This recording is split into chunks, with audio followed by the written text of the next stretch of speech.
محترم سامعین السلام علیکم۔ دھدر اور خارش کے لیے لہسن کا پانی 1 تولا، روغن سرسوں 1 پاؤ ملا کر بدن پر مالش کریں اور مریض کو 1 گھنٹہ دھوپ میں بٹھائے رکھیں۔ اس کے بعد نیم گرم پانی سے نہلا دیں، اس سے خارش دور ہو جاتی ہے۔ اگر لہسن باریک پیس کر اس میں شہد شامل کر کے اسے دھدر پر لیپ کیا جائے تو چند بار کی مالش سے دھدر ختم ہو جائے گا۔ لیموں اور مرض دمہ میں 1 لیموں کا عرق دن میں 3 بار یعنی صبح، دوپہر اور شام کو استعمال کرنے سے یہ مرض ختم ہو جاتا ہے۔ روحانی علاج: گلے میں درد ہو، آواز بیٹھ جائے تو 1 گلاس پانی لے کر اس پر 3 دفعہ درود ابراہیمی پڑھیں اور ایک صاف چھری لے کر درود شریف پڑھنے کے بعد پانی کے گلاس کے اندر چھری سے کاٹیں۔ چند دفعہ ایسا عمل کرنے سے انشاءاللہ تعالی میرا رب شفا دے گا۔ یہ آزمودہ روحانی عمل ہے۔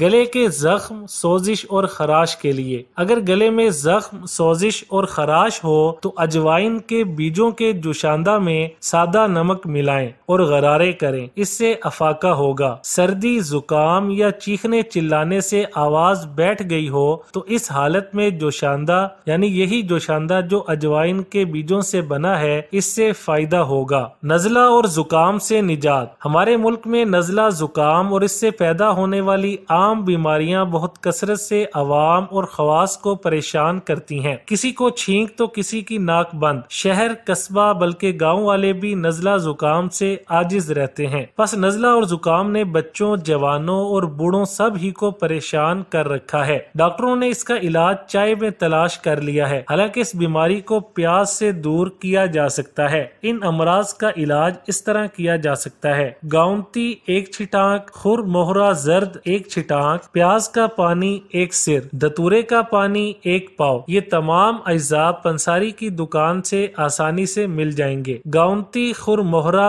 زرد سب کو کوٹ کر 1 سیر پیاز کے پانی میں تھوڑا تھوڑا کھرل کرتے کرتے خشک کر لیں، پھر دھتورے کا پانی ڈال کر کھرل کر کے خشک ہونے دیں، پھر چھوٹی چھوٹی ٹکیاں بنا کر مٹی کے ایک پیالہ میں رکھیں۔ اس پیالے میں ایک دوسرا مٹی کا پیالہ جمائیں اور اس کے کناروں کو گاچی یا چکنی مٹی کا لیپ لگا کر بند کر دیں۔ اب اسے خشک ہونے دیں۔ خشک ہونے پر گڑھا کھود کر 20 سیر تھاپیوں کی آگ جلائیں۔ جب آگ بجھ جائے تو کشتہ شدہ ٹکیوں کو نکال لیں۔ اگر یہ ٹکیاں سفید نہ ہوئی ہوں تو ایک بار پھر 20 سیر تھاپیوں کی آگ پر پکائیں۔ اب ان ٹکیوں کو پیس کر اور سفوف بنا کر شیشی میں بھر لیں اور 1 رتی سے 4 رتی تک عمر کے لحاظ سے خمیرہ گاؤ زبان سادہ 1 تولا یا مکھن یا دودھ یا مغز بادام 11 دانے اور اگر کچھ نہ مل سکے تو 3 ماشا پانی یا دودھ میں رگڑ کر چھان لیں اور ٹھنڈی یا نیم گرم چند ہفتے استعمال کریں۔ انشاءاللہ تعالی زکام اور نزلہ سے پیدا ہونے والی تمام بیماریاں